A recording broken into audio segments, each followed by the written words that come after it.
èdè Lárúbáwá ni àmọ́ ní ti ilẹ̀ Oòduà àti ilẹ̀ Yorùbá wa àwa kò mọ̀ pé àkókò tí à ń gba àwẹ̀ ìyẹn ní àárín oṣù kan nínú ọdún kan àmọ́ kí ni ìtumọ̀ Ramadan yìí gangan bàbá ń pè Ramadan kí ló ń pè ní Ramadan báwo ni Ramadan ṣe ṣẹ̀ wá ta ni Ọlọ́run bá fi Ramadan rán àti wípé kí ni òkùnfà Ramadan yìí gangan kí ló fà á kí ni ohun tó ṣẹlẹ̀ tó fi di wípé ká máa gbààwẹ̀ ìyẹn Ramadan kí ló fà á inú mi á dùn ayọ̀ mi á kún tí n bá rí àwọn mùsùlùmí òdodo bí n bá rí àwọn mùsùlùmí òtítọ́ tí wọ́n lè bá wa yànnàná ọ̀rọ̀ yìí dáadáa nítorí pé bó ṣe ń rú àwọn ènìyàn lójú ló ń rú èmi náà lójú wípé kí ló fà á gangan kò ń ṣe pé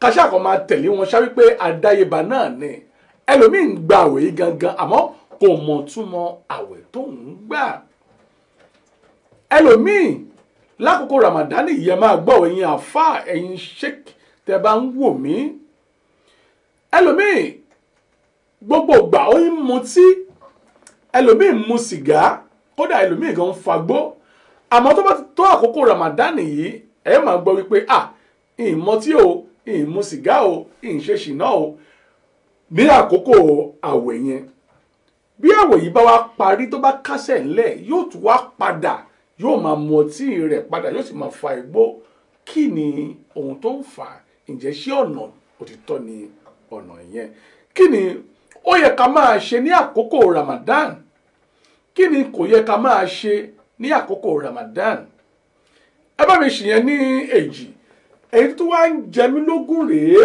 nínú àkókò Ramadan yìí Ramadan Mukarim eléyìí tún ní agbára díẹ̀ mo kí Rahim Musa Adéwálé ẹ káàbọ̀ sí orí ètò yìí o mo kí Oyèníyì Aminat Ọmọ́wùnmí ẹ káàbọ̀ sí orí ètò yìí bẹ́ẹ̀ bá ti dojú mi rí ojú mi lẹ́rí nígbà àkọ́kọ́ yìí o Ọba Táíwò Ọláréwájú ọmọ Jímọ̀ ohun tó ń jẹ mí lógún jù lákòókò Ramadan yìí ni wípé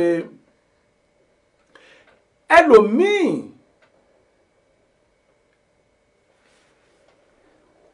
ó wà nínú àwẹ̀ yìí ó sì ń di ènìyàn sínú ṣé Ramadan ò sọ wípé kí a máa dáríjì ara wa ni ó gbàwẹ̀ odidi 30 ọjọ́ ó sì ń mú ènìyàn sínú ní ti ìlànà wọn Kristẹni wọ́n ní a lè wà nínú ẹ̀ṣẹ̀ ká ní kí oore ọ̀fẹ́ Ọlọ́run bá kó máa pọ̀ sí ṣé bẹ́ẹ̀ náà ló rí ní ìlànà ti mùsùlùmí ṣé bẹ́ẹ̀ náà ló rí ní ìlànà ti mùsùlùmí ẹlòmíì ní àkókò Ramadan yìí kò ní dé ẹ̀ṣẹ̀ kankan rárá ó nígbàgbọ́ wípé àkókò yìí àkókò tí ènìyàn láti yára rẹ̀ sí mímọ́ ni bí àpẹẹrẹ obìnrin míì àbí ọkùnrin míì tí ń ṣe ṣìnà àkókò Ramadan yìí ò kò ní ṣe ánírọ̀ o àmọ́ bí Ramadan bá parí yóò padà sí ìdí èébì rẹ̀ ajá rẹ̀ yóò padà sí ìdí èébì ṣó yẹ kó rí bẹ́ẹ̀ ní àkókò Ramadan yìí ẹlòmíì ń ṣe àánú fáwọn ènìyàn ó máa ń ṣe àánú àárín àìmọye fídíò tá à ń wò káàkiri ẹlòmíì yóò lọ máa pín oúnjẹ fún àwọn aláìní fún àwọn oníbàárà yóò máa ṣe ìtọrẹ àánú ní àkókò Ramadan àmọ́ tí Ramadan bá wá kásẹ̀ ńlẹ̀ èyí àánú tí ń ṣe kò wá ní ṣe é mọ́ ṣé bí Al-Qur'ani ṣe sọ fún wa nìyẹn ohun tí mo fẹ́ kájọ bára wa sọ ṣé bí Al-Qur'ani ṣe bí ó ṣe sọ fún wa nìyẹn ṣé gbogbo ìwà dáadáa tá à ń wù lákòókò Ramadan yìí ṣé tí Ramadan bá kásẹ̀ ńlẹ̀ ṣó yẹ ká sì máa wù lọ àbí ká máa wù mọ́ kí ló ń fa ìbéèrè yìí àìmọye lèmi rí mo mọ̀ wọn ènìyàn dáadáa wọn mọ mùsùlùmí òdodo àmọ́ tó jẹ́ wípé ìwà tó ń wù tẹ́lẹ̀tẹ́lẹ̀ kọ́ ló ń wù ní àkókò Ramadan yìí o àmọ́ tí Ramadan bá kásẹ̀ ńlẹ̀ wọ́n tún padà sí ìdí ìwà yìí ibi tí à ń lọ ní àṣálẹ́ òní rèé èmi ò mọ̀ ọmọ kékeré lèmi ní inú ẹ̀sìn mùsùlùmí mo wá rọ̀ gbogbo ẹ̀yin àfáà òtítọ́ ẹ̀yin àfáà òdodo ẹ̀yin mùsùlùmí òtítọ́ ẹ̀yin mùsùlùmí òdodo ẹ̀yin sheikh ẹ jọ̀wọ́ ẹ bá mi dá sí ètò yìí láàrin bí ìṣẹ́jú bí wákàtí kan péré òun la ó fi mú ètò yìí wá sí ibi ìparí. ẹ jẹ́ ká jọ lára wa ní ọ̀yẹ̀, ẹ jẹ́ ká jọ lára wa ní ọ̀yẹ̀. Kí ni ó yẹ ká máa ṣe, kí ni kò yẹ ká máa ṣe? Ṣé ìwà rere tá à ń wù nínú Ramadan yìí ṣé ó yẹ kó tún tẹ̀síwájú bó bá kásẹ̀ ńlẹ̀, àbí lákòókò Ramadan nìkan ni ìwà dáadáa mọ́? Ìwà dáadáa ṣé àkókò yìí nìkan òun ni ó mọ̀? Mo kí Stella Olúrẹ̀mí Òbéǹdè JP, ẹ káàbọ̀ sí orí ètò yìí o, ẹ káàbọ̀ sí orí ètò yìí. Rahim Musa Adéwálé ẹ ń kí mi pé salam aleikum warahmatullahi wabarakatuh. Èmi náà wà ń dá iná òun pé wa alaikum salam warahmatullahi wabarakatuh. Ẹ pè mí sórí 078-503-97511 078-503-97511. Ellen Johnson, ẹ̀yin náà ti di alájà báyìí. Alájà Ellen Johnson, kí lẹ rí sí àkókò Ramadan èyí tí agbẹjọ wà ní inú rẹ̀ yóò? Gbogbo tẹ̀yin watch party náà mo kí yín, mo kí Olúwayẹmísí Ajírọ̀bà, ẹ káàbọ̀. Mo kí Charles Yomes, bákan náà mo kí Sam Ayédùn, mo kí Dọ́lápọ̀ Basirat Balógun. Basiratu Balógun mùsùlùmí òdodo rèé o. Ẹ̀yin náà ẹ láǹfààní àti pè sórí 078-503-97511. Mo kí Bukola Williams, ẹ káàbọ̀ sí orí ètò yìí. Gbogbo ẹ̀yin watch party nìyẹn. Ẹ gbìyànjú ẹ share fídíò yìí. Ẹ jẹ́ ká jọ kọ́ra wa ní ọgbọ́n, ká kọ́ra wa ní òye. Ẹ jẹ́ ká jọ wá ìmọ̀ kún ìmọ̀ látẹnu tèmi kọ́ o, látẹnu àwọn àfáà tí wọ́n bá pè wá wọlé. Bá a bá sì rọmọdé àbágbàlagbà náà tó lè pè wọlé wípé báyìí kàṣà báyìí káwòdì, òun ló ṣe yẹ ká máa ṣe nínú àkókò Ramadan yìí. Ẹ jẹ́ ká jọ mọ̀ ṣé bó ṣe yẹ ká máa ṣe dé o. 078-503-97511. ẹ jẹ́ kí wá sí mi ìyẹn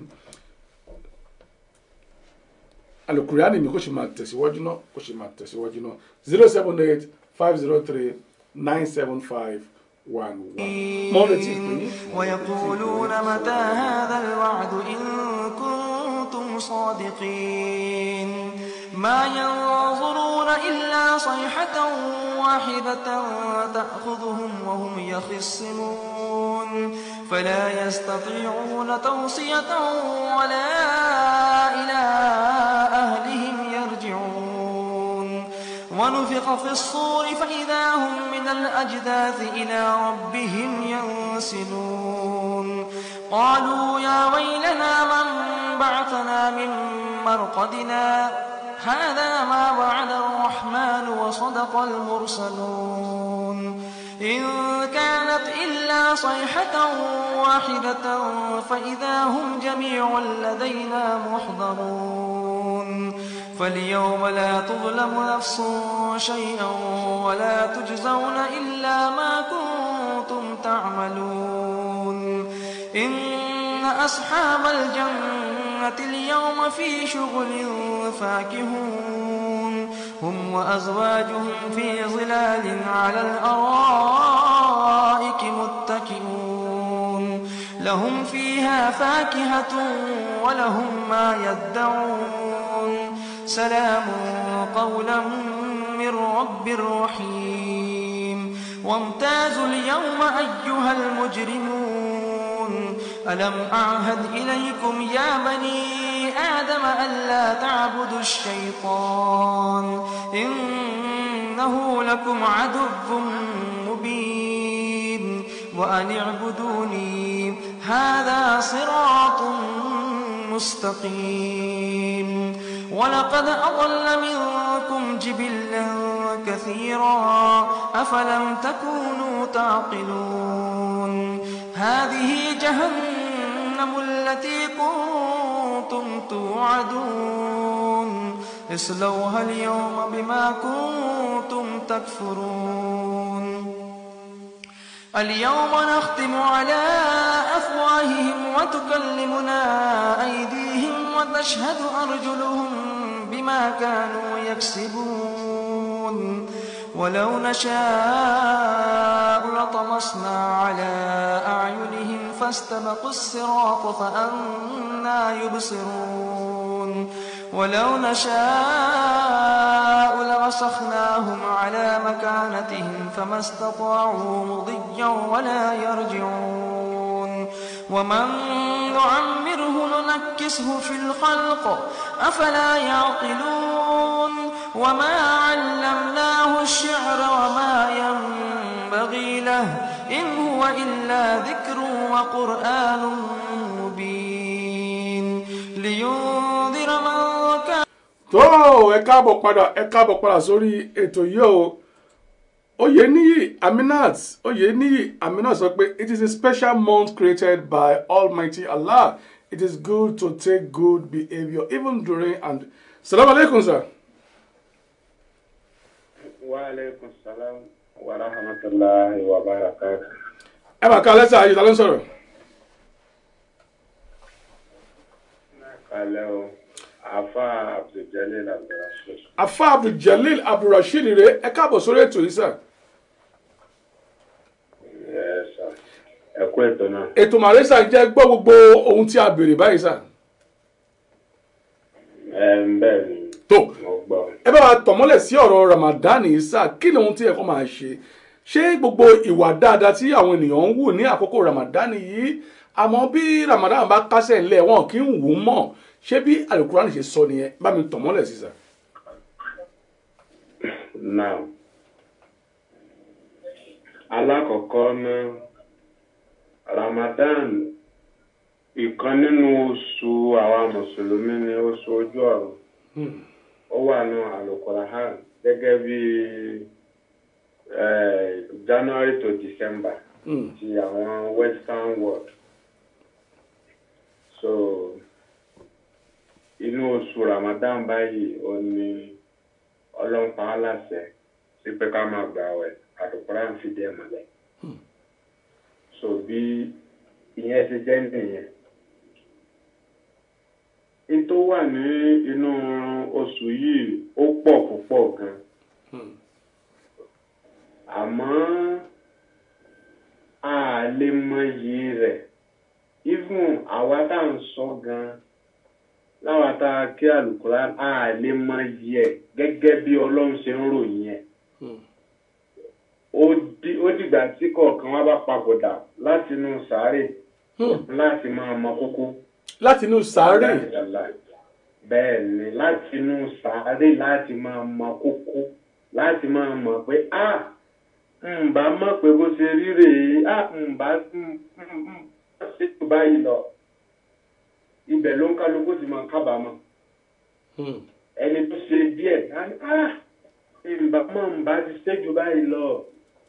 Ẹni tí ò ṣe rárá ǹbá ti ṣe jù. So bí ìyẹn ti jẹ́ nìyẹn. Torí kí ni a bá lọ síbẹ̀ ni wípé nígbà tí a bá kú ní a bá gbé wa sínú sàárè, iná kan ń bẹ, iná jẹ̀hímà ni wọ́n máa ń là ń pè gẹ́gẹ́ bá Al-Qur'an ti fìdí ẹ̀ múlẹ̀. Iná yẹn máa ṣẹ́yọ nínú sàárè ẹnì kọ̀ọ̀kan ní a bá ti ń gbé wa síbẹ̀. Ramadan tá à ń sọ yìí ó ló máa wá tó máa pa iná yẹn. Mi ìmọ̀ bóyá ọ̀rọ̀ yẹn jẹ́ tó. Àgbọ́yé ìyẹn ni pé Ramadan yìí ló máa pa iná yẹn. Wallahi rabbil kahaba Al-Qur'an prove ẹ̀. Al-Qur'an prove ẹ̀. Torí iná yẹn máa jò làwùlàwù ní. Ramadan ló máa jáde sí ta ní lágbájá ọmọ lágbájá ó gbà mí pẹ̀lú gẹ́gẹ́ bọ́lọ́run ọba ti pa láṣẹ. Ó tẹ̀lé òfin Ọlọ́run. So ìwọ náà yìí mo fẹ́ kọ́ ọ̀rọ̀ fún kó pátápátá. Allahu Akbar. Pẹ̀lú ògo Ọlọ́run ẹni tó bá dẹ̀ gbà bọ́lọ́run ṣe wí lóòótọ́ iná yẹn máa kú fún. So àtinú sáré láti mọ scores gẹ́gẹ́ bí wọ́n ti máa ń fi ń dáṣà. So bí ìyẹn ṣe kọ́kọ́ jẹ́ náà nìyẹn lábalábẹ́ yẹn. Ṣé wàá rí Ramadan yìí Ọlọ́run gbé kalẹ̀ fún ànábì wa Muhammad sallallahu alaihi wasallam. nígbà tí ya Rasulullah di òjíṣẹ́ ó bá àwọn ìjọ tó wà ní ayé ìgbà náà láwọn ìjọ Musa alayhi salatu wa salam wọ́n máa ń gba àwẹ̀ kan torí gbogbo àwọn ànábì pátá òun ni Ọlọ́run rán wọn níṣẹ́ tọ́lọ́run fún oníkálukú ní nǹkan títí ẹ̀ lọ́tọ̀ọ̀tọ̀ which is gift tí oníkálukú ọ̀tọ̀ọ̀tọ̀ ni. bẹ́ẹ̀ni. so àwẹ̀ tí wọ́n ń gbà náà wọ́n máa ń pe àwẹ̀ yẹn ní àwẹ̀ káyókáyó. káyókáyó. bẹ́ẹ̀ ni àwẹ̀ káyókáyó ni àwẹ̀ yẹn gẹ́gẹ́ bí tíra ti prove ẹ̀ fún wa. so ya Rasulullah náà ó ń bá wọn gba àwẹ̀ yẹn. Ramadan Ọlọ́run tí paláṣẹ ń gbà yẹn. but ó bá wọn ó ní àwọn àáfàá wa Ọlọ́run bá wa fọ̀rọ̀ kẹ́wọn àwọn tó ti papòdà. àmín Ọlọ́run. àwọn tí ó ti papòdà kọ́lọ́run ó bá wa lọ́rẹ̀ ẹ̀mí wọn kẹ́mi wọn ó gùn. Allahumma àmín. ó náà la fi sọ àwọn ọmọ ayé ìsìn àìkàtìrà lẹ́nìkan bá ti jáde kọ́ìdát tó náà ti mọ tátàtà tó ti láwọn àṣírí mélòó kan náà ti sọ mẹ́ta ti di ṣéwù ó náà ti di ṣégè. ṣéwù ṣégè. Allahu Akbar kabira. bẹ́ẹ̀ ni àwọn tí ẹ wò ẹ má jẹ lọ síbẹ̀ yẹn torí tí máa lọ bẹ̀ yẹn tí máa tún sí ta pọ̀. so ìgbà yẹn ó bá wọn tí wọ́n ń gbàwẹ̀ yẹn ya Rasulullah náà wọ́n máa ń gbà. ibi tí mo ti lọ ni pé àwọn àfáà wa wọ́n máa ń sọ mọ́rọ̀ wọn wípé àwọn bàbá wa àwọn Yorùbá wọ́n ní Yorùbá ní tírà but a ní àkọọ́lẹ̀ kò sákọọ́lẹ̀ fún ọ̀rọ̀ Yorùbá but àwọn Yorùbá ní tírà torí ọ̀rọ̀ Yorùbá míì ó ń ṣe déédé ọ̀rọ̀ Àlùkùránì ní pẹ̀lú ọ̀rọ̀ Ọlọ́run wọ́n ní téèyàn bá lọ sínú ìlú kan bí wọ́n bá ṣe ń ṣèlú yẹn kéèyàn náà bá wọn ṣe bẹ́ẹ̀ torí ó ti fìlú títí ẹlẹ̀ so gbogbo nǹkan tẹ́ẹ̀jọ́ ń ṣèlú yẹn tó jẹ́ títí yín ó gbọ́dọ̀ pàtì so òní ya Rasulullah náà bá wọn gba àwẹ̀ yẹn àwẹ̀ káyókáyó tá a sọ yẹn ibi tí mo ti lọ nìyẹn lédè kan òní Ọlọ́run sáwàá rán màlẹ́kà Jibril alayhi salatu wa salam nígbà tá a sì kò tó Ọlọ́run wa ní àwẹ̀ káyókáyó yìí o ẹni tó bá wù ó lè gbà ẹni tí ò bá wù ó lè má gbà. ọ̀dà afa kí ni ìyàtọ̀ ló wà láàrin àwẹ̀ káyókáyó àti Ramadani. ìyàtọ̀ tó wà ń bẹ náà ni wípé gẹ́gẹ́ bí mo ṣe bẹ̀rẹ̀ Ọlọ́run fún gbogbo àwọn ànábì kọ̀ọ̀kan Ọlọ́run fún wọn ní mùjísà àti tiwọn that is Ọlọ́run fún ní kálukú ní ètò Ọlọ́run ṣètò fún kálukú lọ́tọ̀ọ̀tọ̀ so àwẹ̀ káyókáyó ànábì tọ́lọ́run fún ọ̀tọ̀ ìgbà tí ya Rasulullah dé òun ni Ọlọ́run wá fún ní Ramadana wípé ìwọ àwẹ̀ títí ẹ̀kọ́ ni eléyìí káyókáyó ìwọ́kọ̀ lórí. ìbéèrè mi náà nìyẹn wípé tálá fi àwẹ̀ Ramadani yìí rán gangan so ya Rasulullah ni Ọlọ́run bá gbé Ramadani lé lọ́wọ́. bẹ́ẹ̀ ni bàbá ó ní Ọlọ́run bá fi rán òun lọ́lọ́run sọ̀kalẹ̀ fún wípé àwẹ̀ títí ẹni léyìí débi wípé ìgbà tí Ọlọ́run fi sọ̀kalẹ̀ fún pé àwẹ̀ títí ẹni Ramadana yìí tí màlẹ́kà Jibrilu ṣàlàyé àwọn nǹkan kan fún lórí ọ̀rọ̀ àwẹ̀ yìí tábà ní ìbọ̀yẹ ọjọ́ lọ́gán àdìfẹ́ fáwọn ẹlòmíì láàyè. ó dà kí ẹlòmíì tó wọlé sá àfà àmọ̀ràn rẹ bá mi gba gbogbo àwọn èèyàn tó jẹ́ wípé àkókò Ramadani yìí nìkan ló máa ń wà tó dáa o bí Ramadani bá ti kásẹ̀ lẹ̀ wọ́n á tún padà sídìí ìwà burúkú wọn. náà ṣe rí ó máa ń rí bẹ́ẹ̀ ó máa ń wá bẹ́ẹ̀ ṣe rí nǹkan tó fi máa ń wá bẹ́ẹ̀ ni pé àṣírí kan wà tí kò yé ọ̀pọ̀lọpọ̀ ẹ jẹ́ ká yànnà náà. ẹ jẹ́ kó yé wọn lálẹ́ yìí sà.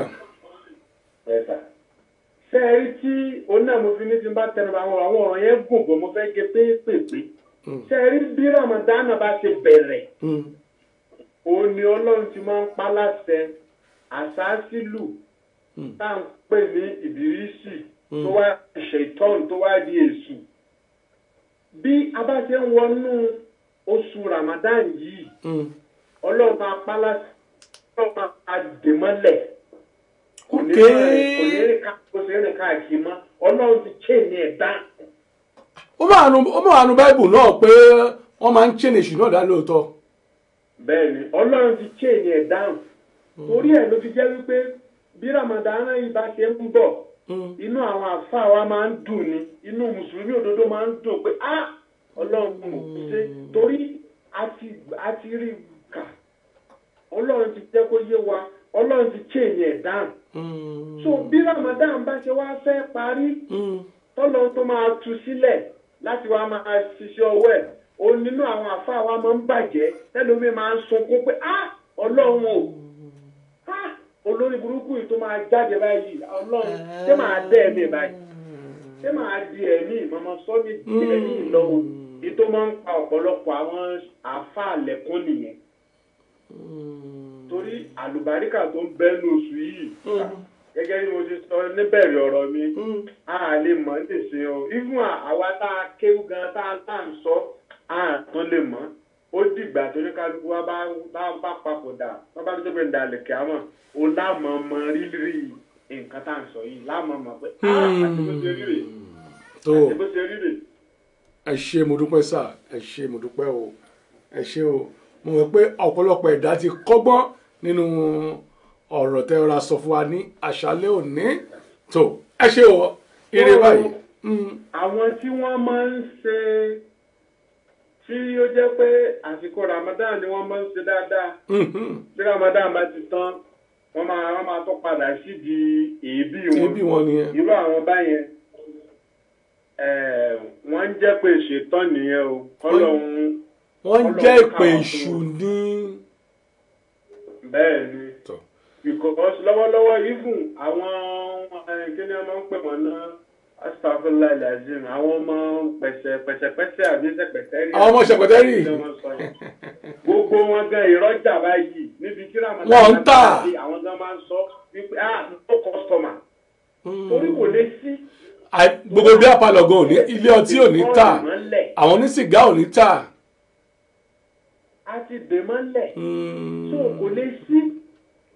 so kìí ṣe pé gbà Ramadan bá wá dé ló ń kálukú àmọ́ wọ jàlámíà láwọn ṣe dáadáa láwọn ṣètọrẹ àánú kìí ṣe ẹ̀kọ́ tí Ramadan mú wá fún wa tó lọ ń jẹ́ ká fẹ́ jẹ́ ká mọ̀ ó ní wípé bá a ṣe pa ibi mọ́nú látàtàárọ̀ àwa náà ti rí bó ṣe rí lára pé bàbá ti ń dirí ọwọ́ ọ̀sán báyìí á ti máa rẹ bọ́dì ẹni tó lọ ibi iṣẹ́ gan kò ní lè ṣiṣẹ́ dáadáa mọ́ kò ní lè ṣe kínní gbogbo yẹn ó ní Ọlọ́run fẹ́ ká kọ́ ẹ̀kọ́ ń bẹ̀ so that ìgbà tí kò bá sí Ramadan náà mọ́ tí ẹnìkan bá wá bùkátà wá sọ́dọ̀ rẹ tó ní ebi ń pa mí ní kíní kan ní nǹkan ní kó o lè rántí kó o rántí back pé lásìkò ìgbà tá a máa ń gbà wẹ̀ yìí gbọ́kànmá yìí lóòótọ́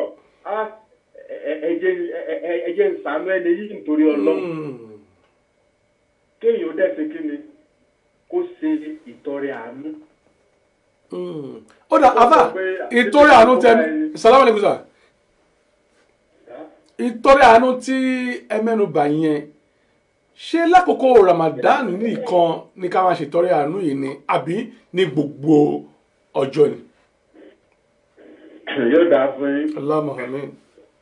àtẹ̀mí náà àti gbogbo ẹnikẹ́ni tó bá nífẹ̀ẹ́ mi dénúdénú. àmì Ọlọ́run kó dàgbà tọ̀la. èmi nífẹ̀ẹ́ yín dénúdénú o. aláàbùwà ṣé rí ìtọrẹ àánú àṣírí kan wà ń bẹ tí kò yí ọ̀pọ̀lọpọ̀ ẹ̀dá. ẹ bá mi láyé wọn.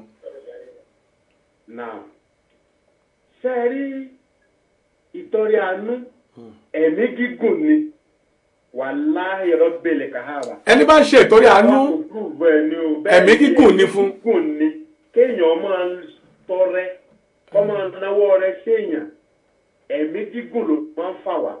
níbo ìgbà téèyàn bá ti ń rò lọ́kàn tí kìí ṣe pé bóyá ẹni yẹn kàn fẹ́ ó fi ṣe ojúṣàájú o tí kìí ṣe pé ó fi ṣe kárí mi o tó wá láti ọkàn rẹ̀ wípé in fact ọlọ́run ọmọ ṣàánú mi àmọ́sálásí àdúgbò wa wọ́n máa ń fẹnu pèrún ni wọn ò ní jẹnẹrétọ̀ màá ra jẹnẹrétọ̀ fún wọn. tó pinnu lọ́kàn àyà rẹ̀ bẹ́ẹ̀ láì jẹ́ pé wọ́n bí léèrè. bẹ́ẹ̀ ni wọn ò bí léèrè ló kàn wá láti inú ọkàn ẹ̀ látọkàn rẹ̀ fẹ́ ṣe bẹ́ẹ̀. tẹ́ ẹ rí wọn bá àgbà tó bá ti nírú èrò yẹn lọ́kàn mo fi wọ́n lọ́wọ́ bá búra aburú kankan ò ní ṣe àtàrà ìlú òde súnmọ́dọ̀ rẹ̀ ní gbogbo ìlú yẹn pínrín torí pé kí ni ó dìgbà tó bá ṣe oore ọwọ́ rẹ̀ yẹn tán tàbí nísìnyí kéèyàn tó rò pé àwọn arúgbó lóńgbò wa ìyá Fatai ìyá Síkírà ọkọ rẹ̀ ti kú ti pẹ́ owó tẹ̀lé dàgbà kò lè ṣiṣẹ́ mọ́ Ọlọ́run ò sì ràn mí lọ́wọ́ mo fẹ́ pinnu kí n máa fún ní 2,000 lóṣooṣù kí n máa fáwọn bíi 5 lóṣooṣù àbáwọn 10 in fact Ọlọ́run ò sì ràn mí lọ́wọ́ kí n tiẹ̀ kí n máa ṣàánú àwọn èèyàn kí n ralẹ̀ kí n kọ́ mọ́sálásí lórúkọ àwọn òbí mi tó ti kú kí ládàá rẹ̀ ọmọ bá wọn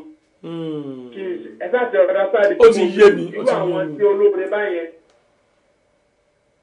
kéèyàn máa rò lọ́kàn kó máa rò kó n fẹ́ ṣe àṣàrà ẹ ló lè súnmọ́ gbogbo àyẹn o.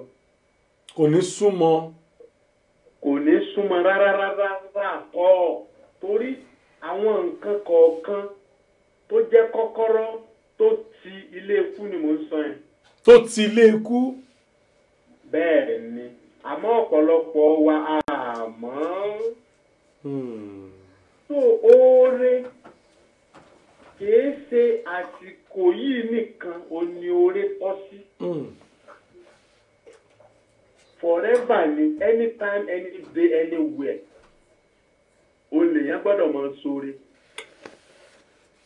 ẹ rí wípé tọ́ba yánsìn wọ́n máa ní àwọn haúsá wọ́n ń kó wọn lómi ọbẹ̀ wọ́n ń ṣe kínní níta haúsá ń ṣe ní torí haúsá katira wàláì tàláì fún ìgbà kó má sáwẹ̀ wàláì haúsá mo lè náwó sáwọn lébi mélòó kan tí mo mọ̀ torí mo gbé bẹ̀ dáadáa tọ́jẹ́ pé wọ́n máa ń ṣe oúnjẹ ráìsì àtẹ̀wà wọ́n máa ń ṣe ní everyday tí wọ́n máa fáwọn èèyàn. ojoojúmọ́ ló ń ṣètọ́jú àánú yẹn fáwọn èèyàn. bẹ́ẹ̀ ni tí wọ́n máa tò wàláì wọ́n máa tò láì báyìí ni tó kálukú wọ́n máa bọ́ dání tí wọ́n gbé apẹ̀rin síta. bọ́ bá ṣe ń tán wọ́n á tún lọ gbá apẹ̀rin míì wá tí wọ́n máa há lé wọn lọ́wọ́ oúnjẹ. the same thing wọ́n á dẹ̀ tó gbé oúnjẹ yẹn wọ́n á tún gbé ráìsì gbogbo prison tó ń bẹ ní Kano State. ó dá mi lójú ni mi ò ké sáré sọ ọ̀rọ̀. ó ti yé wa báyìí.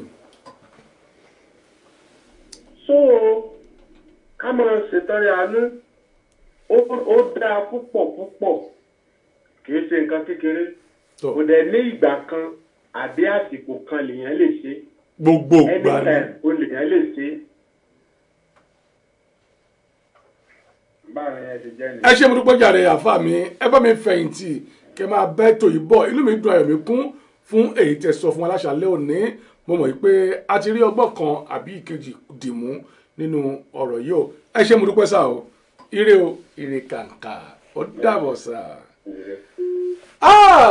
ṣé ẹ ti gbọ́ wáàsí ńlá èyí tí asáré jẹ àǹfààní rẹ̀ ní àṣálẹ̀ títí òní ṣe ti rí báyìí ìyẹn ni pé ọlọ́run bá mi máa ń mọ̀ ọmọ rán àwọn ẹ̀dá kan àbí ìkejì sí wa ní ilẹ̀ ayé tí a wà yìí pé nítorí pé ọlọ́run bá fúnra rẹ̀ kò kú ní sọ̀kalẹ̀ wá láti wá gbà wá ní ìyànjú àmọ́ adúpẹ́ ọlọ́run bá ọba aláwùrà bí fún èyí tí a tún rí gbọ́ láṣàlẹ̀ òní ẹ lè pè mí sórí ètò yìí lórí 078 503 97511 lẹ́ẹ̀kan sí o bẹ́ẹ̀ bá ń pè láti ìlú òkèèrè ìbàjẹ́ nàìjíríà ìyẹn ni pé kẹ́ bá mi gbìyànjú àti fi +447850397511 gbogbo ẹ̀yin múmìnì àti múmìnà òdodo ètò rèé ẹ jẹ́ ká jọ gbárùkù ti eléyìí nínú àwẹ̀ yìí ẹgbọ́n ṣé inú àwẹ̀ nìkan òun ló yẹ ká máa ṣe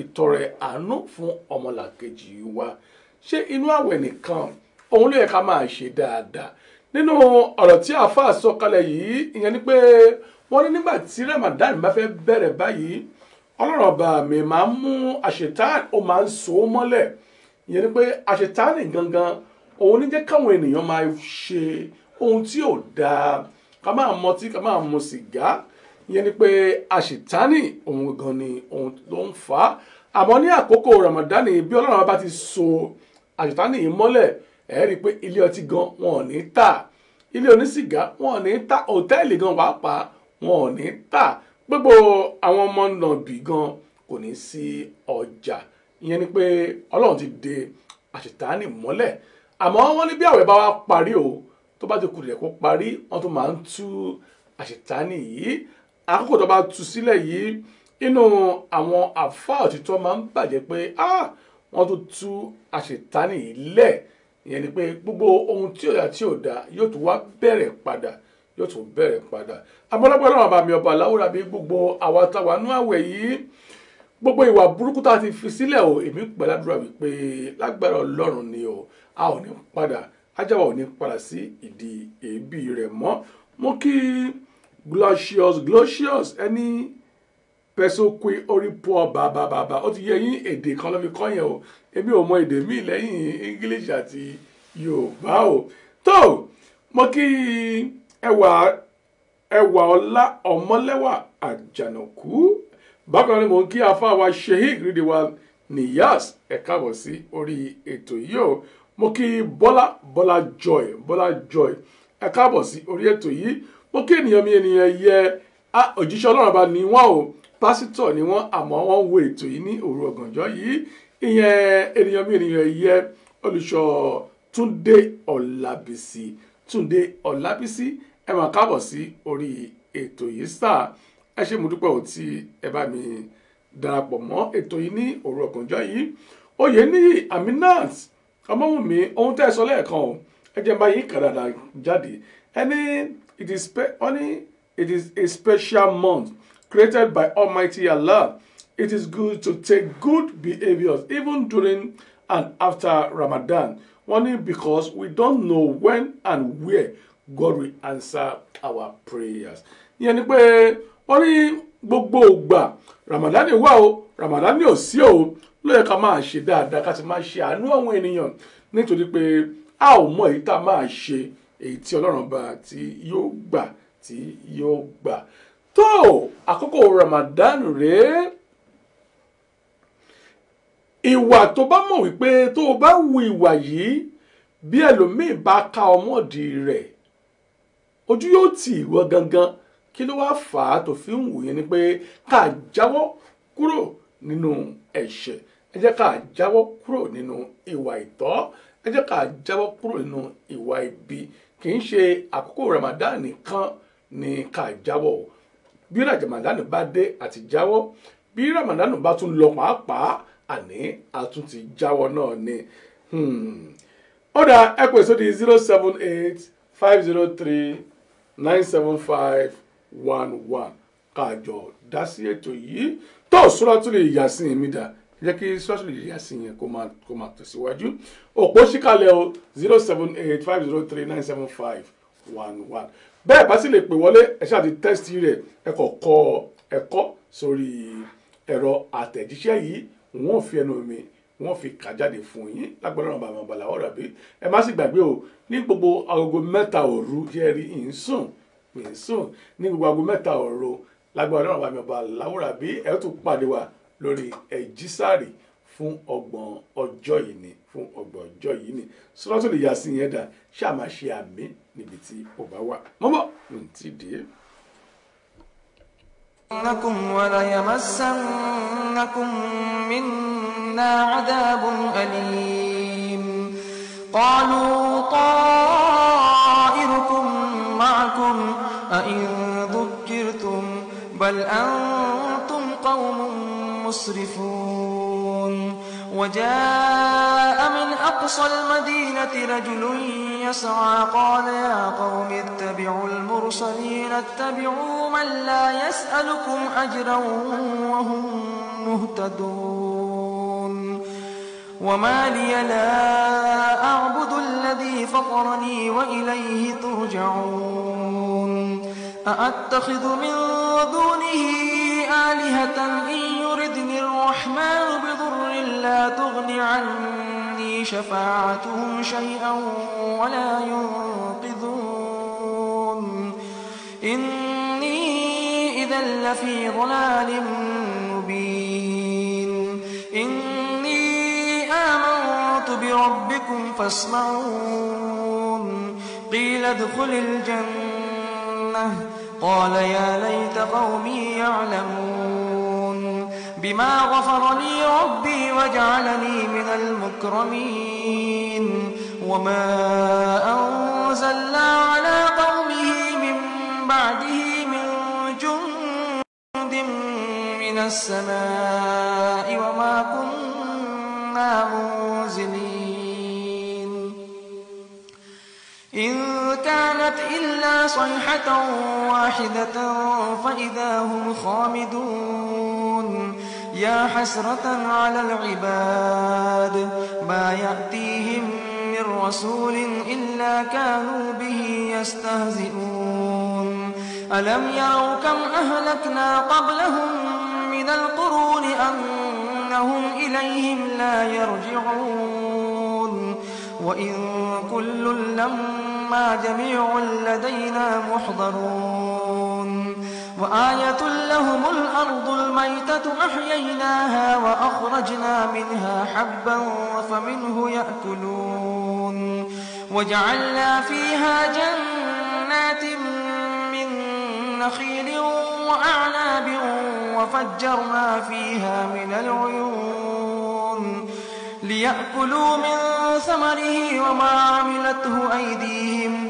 أفلا يشكرون سبحان الذي خلق الأزواج كلها مما تنبت الأرض ومن أنفسهم ومما لا يعلمون وآية لهم الليل نسلخ منه النهار فإذا هم مظلمون والشمس تجري لمستقر السلام عليكم. السلام عليكم ورحمة الله. أجي تعالوا نسأله. وعليكم السلام. أكملني الشيخ جوان الله نياسر عدوري. أبا السلام عليكم سا. وعليكم السلام ورحمة الله. tó kí ni ẹrí sí èyí tí a gbé kalẹ̀ yìí o. ẹ kú sí ọlọ́run. ọlọ́run mà ló kú iṣẹ́ o. ẹ kú ètò. ètò rẹ o. ọlọ́run ní jọ́ bàjẹ́. àmì ọlọ́run.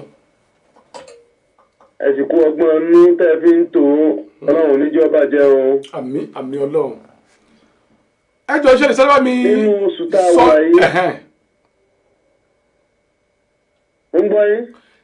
àní nípa Ramadan yìí kí ni Ramadan kí ni Ramadan kí ni ohun tó yẹ ká máa ṣe kí ló yẹ ká máa ṣe ní àkókò Ramadan yìí àmọ́ ìbéèrè mi gangan ni pé kí ló fa okùn ìfa Ramadan yìí gangan kí ló fa okùn fa rẹ̀ báwo ló ṣe dáyé kí ló fà kí ló ṣẹlẹ̀.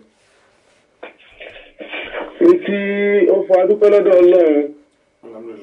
Àti Ànábì wa Muhammad tí ó jẹ́ aṣáájú gbogbo wa. Ìtì ń jẹ́ àwẹ̀ Ramadan nígbà táwọn Ramadan ó dé. Àwọn tí ń gbààwẹ̀ ṣáájú ká Ànábì wa Muhammad tó dé. Àwọn nígbà tá Ànábì Muhammad ó dé nítorí tí ń bẹ náà Kùránì tó pọ̀. Ọlọ́run fi ṣòfófó fàánẹ́ Muhammad ni. Ó fi ṣòfófó fún ni pé wá wo o. Ìrìn ànábì nǹkan báyìí ti ṣẹlẹ̀ sí Musa rí o. Nǹkan báyìí ti ṣẹlẹ̀ sí Musa rí o. Nǹkan báyìí ti ṣẹlẹ̀ sí Solomoni rí o. nǹkan báyìí ti ṣẹlẹ̀ sí Joseph yìí ohun tó pọ̀ nu Kùránì ó jọmọ́ nǹkan ẹ̀ púpọ̀ rẹ̀ rí bẹ́ẹ̀. àwẹ̀ táwọn sọ fún wa ńgbà tí wàá dé ńgbà tí ànábì ó dé Ọlọ́run ti sọ fún ànábì pé àwọn lágbáyà ti gba tiwọn àwọn lágbáyà ti gba tiwọn àwọn lágbáyà ti gba tiwọn. àwọn gbà tó lọ́wọ́ sọ̀rọ̀ fún àná Muhammad ó ní yá ìwà lẹ́dínà amanu kutiba alaykum siyamun kama kutiba ala lẹ́dínà min qablikum la'allakum tattaqun. ìwọ àná Muhammad àtàwọn tó sọ pé àwọn gbà fún wa ànábì àwọn ará alẹ́ ànábì ni àbáwọn tí ó àná Muhammad dé bá lọ́jọ́ ànábì lọ lọ́jọ́ eré àbáwọn àtàwọn ṣe ọ̀dẹ̀dẹ̀ ẹgbẹ́ tó bá jẹ́ pé ẹ bá wá gbà fẹ́mi o ẹ gbà fẹ́mi Ọlọ́run yá ayọ́ alladina amanu kutiba alaykum siyamun àwẹ̀ gbígbà yẹn ọ̀rọ̀ yẹn ní fún yín. ọ̀rọ̀ yàn.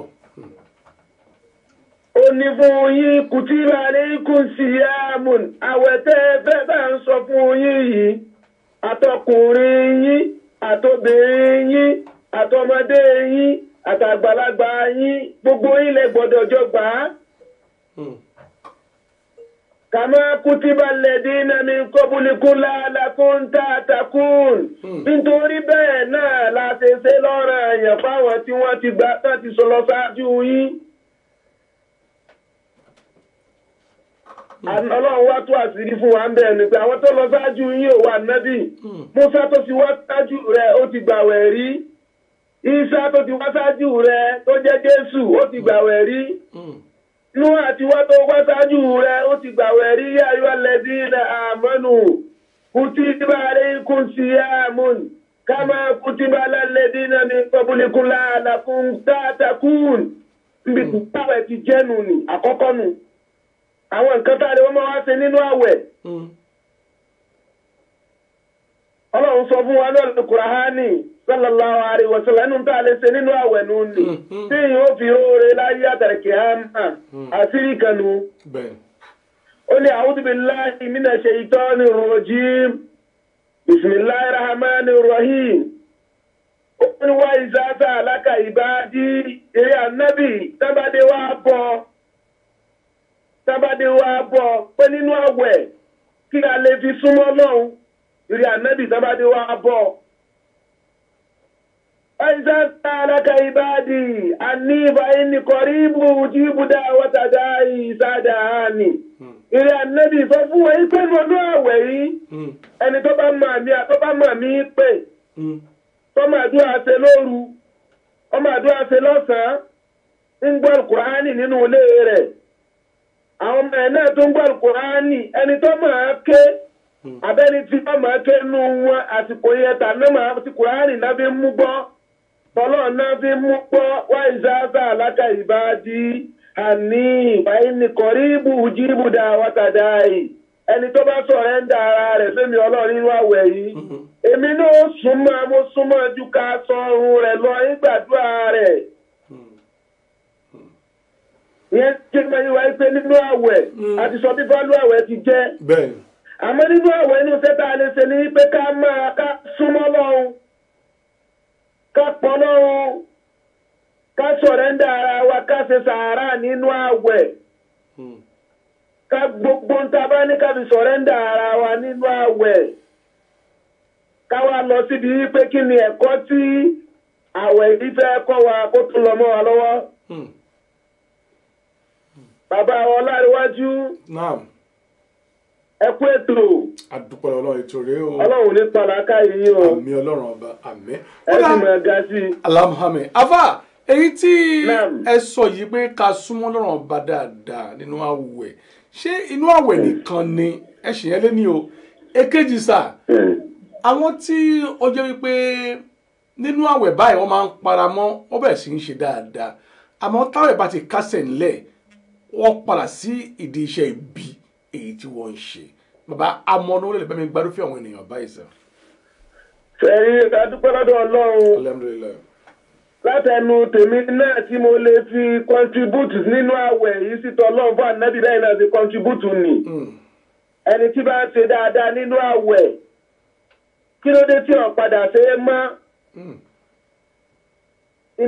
Gbogbo pátápátá ká lọ lè mọ̀ àtọkùnrin inú wa àtobìnrin inú wa àtọmọdé wa àtàgbà wa táyé tá a wá yìí ìnàmọ́límọ́ríhù àdísù bá a dáhùn fákúmù àdísà àásánà ní máa wà fákúmù àdísà àásánà ní máa wà ìnàmọ́límọ́ríhù àdísù bá a dáhùn àwọn ọmọ èèyàn ìtàn pátá ní gbogbo wa padà dá.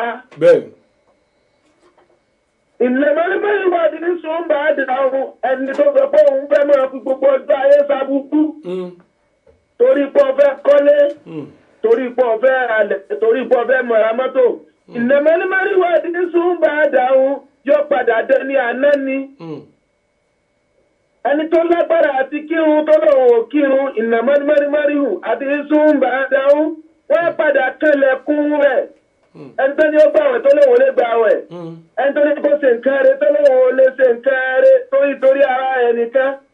Fakumu hadisa hasanani man waha. Fakumu hadisa hasanani man waha. Lélẹ̀ olé tínú wọ́n ti dòlé lánàá.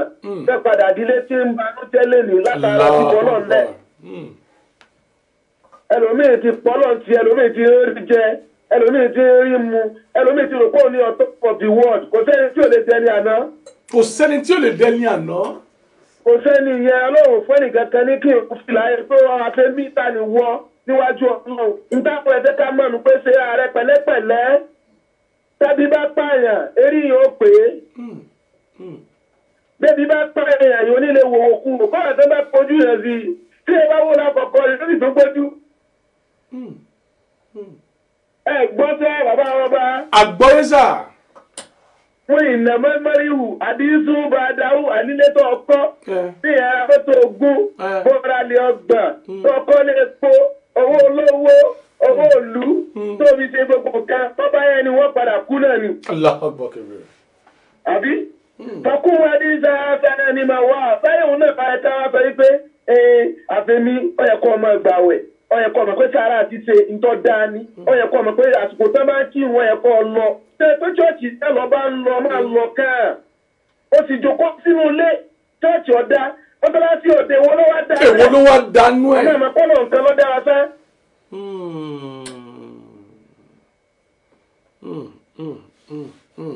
ọ̀rọ̀ rẹ o ṣọ́ọ̀ṣì ò dá mọ́ṣáláṣí ò dá èwo ló wá dá. Ká tún mú nínú àwẹ̀ ká tún mú dání lọlé.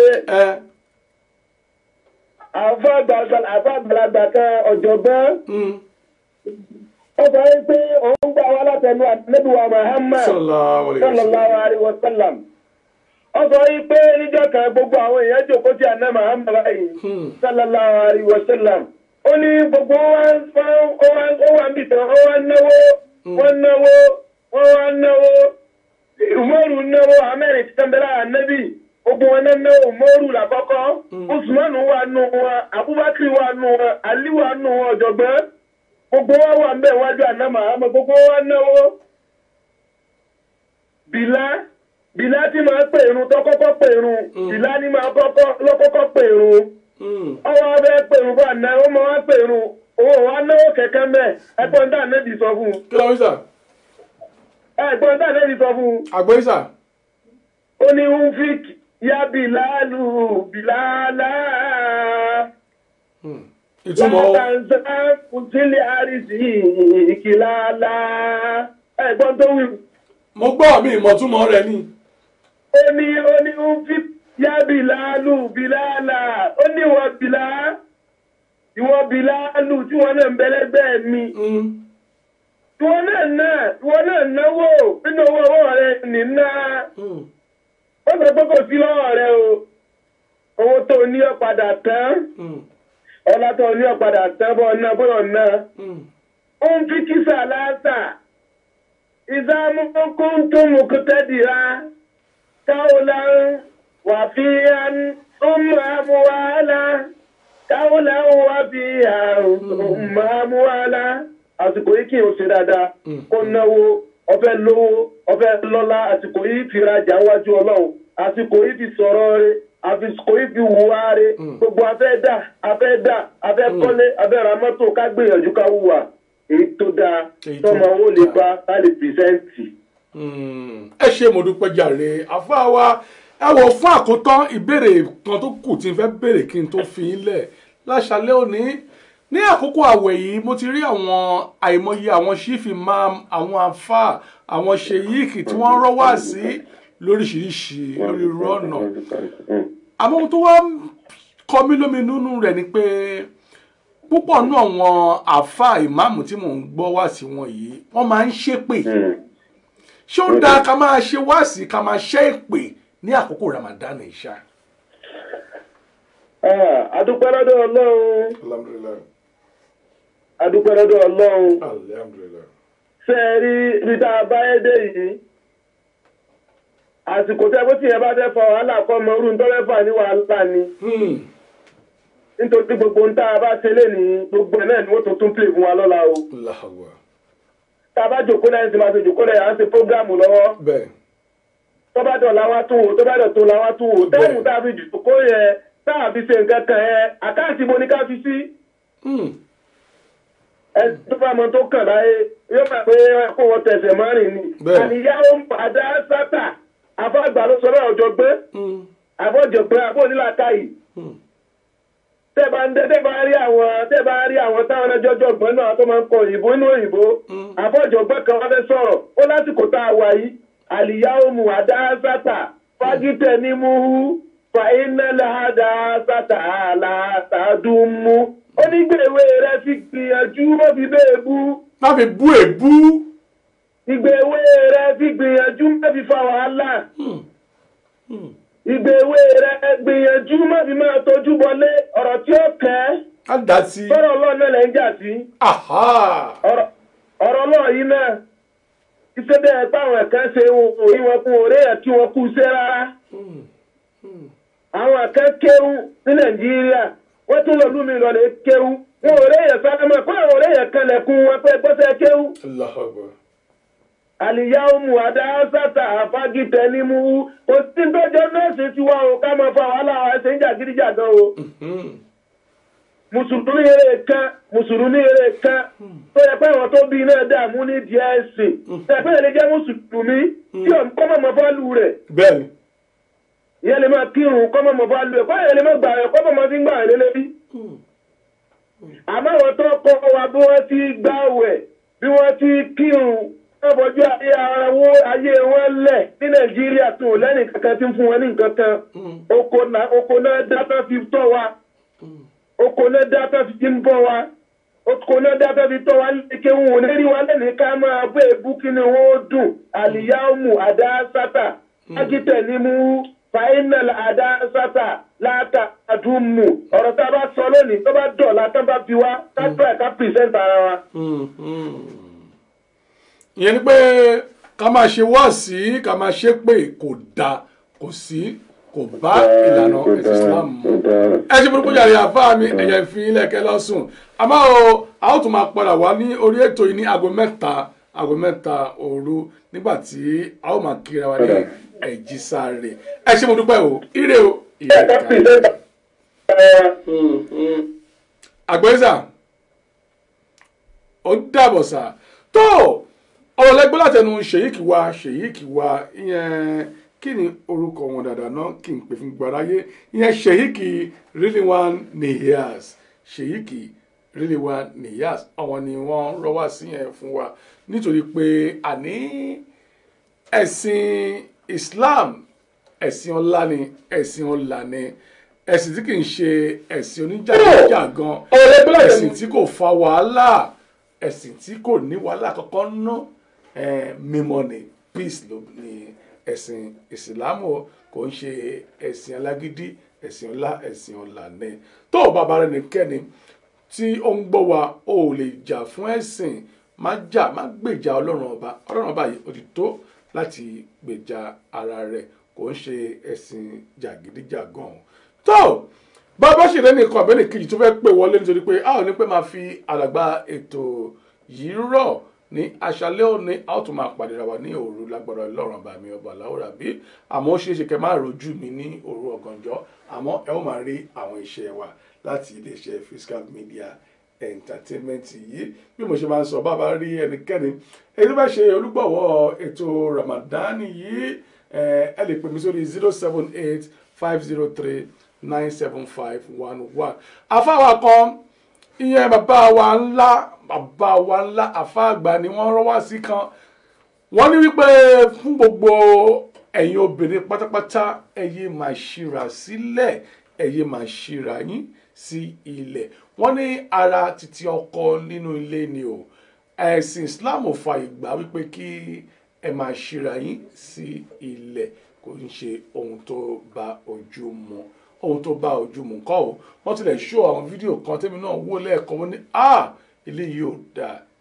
dáa ó sì pera rẹ̀ ní ọmọ mùsùlùmí òdodo ó pé ẹlẹ́mọ̀ mùsùlùmí òdodo ó sì wọ aṣọ tó yẹ pé gbogbo ara rẹ̀ òun náà ni ó ṣe kalẹ̀ gbogbo àǹfààní tó yẹ kí ọkọ rẹ̀ kó jẹ nínú ilé gbogbo àwọn aráàta gbogbo rẹ̀ náà ni wọ́n ti rí ó ti pàǹtẹ̀tẹ̀ ó ti polówó ọjà fún gbogbo aráyé rí ẹ jẹ́ ká ṣọ́ra ẹ jẹ́ ká mọ báwo ṣe máa múra jáde kúrò ní inú ilé bọ́ sí ìta fún gbogbo àwọn obìnrin gbogbo ẹ̀yin obìnrin pátápátá tẹ̀ ń wò mí ẹ jẹ́ ká ṣọ́ ara wa mú ẹ má ní ká torí pé a ti wà nílùú èbó pé ká bẹ̀ sí ń wà bíi àwọn òyìnbó kò ń ṣe obìnrin nìkan kódà àwọn ọkùnrin kan pàápàá ìwọ ọkùnrin tó wọ ṣòkòtò tó tún wá ń fà lẹ́yìn ni pé òun zágì wọ́n ní ìyà ń bẹ o ìjọjọ́ mọ̀ wípé ẹjọ́ ń bẹ lọ́run báyìí àsúndákẹ́ báyìí ni ẹjọ́ ń bẹ ní ọ̀run o bó o bá fẹ́ múra rẹ tí ó hun ẹlẹ́dàá ọ̀ fúnra rẹ tó o bá fẹ́ múra rẹ ṣe pé bí òkan bá wo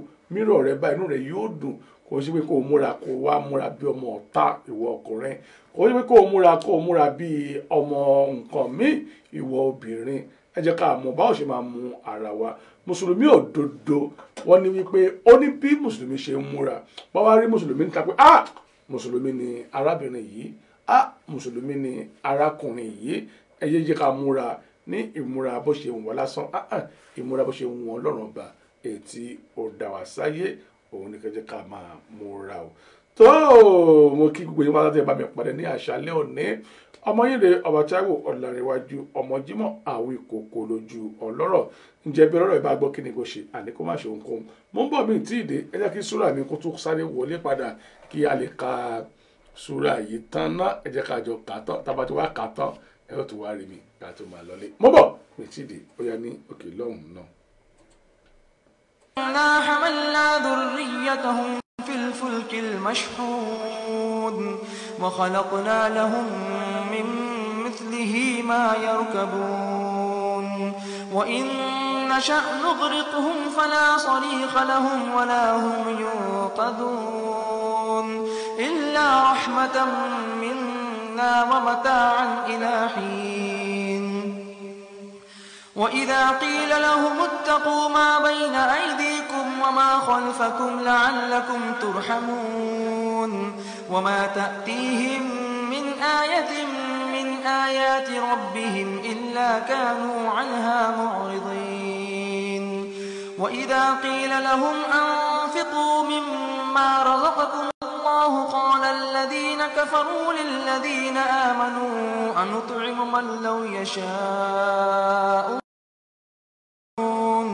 اصلوها اليوم بما كنتم تكفرون اليوم نختم على أفواههم وتكلمنا أيديهم وتشهد أرجلهم بما كانوا يكسبون ولو نشاء لطمسنا على أعينهم فاستبقوا الصراط فأنى يبصرون ولو نشاء لمسخناهم على مكانتهم.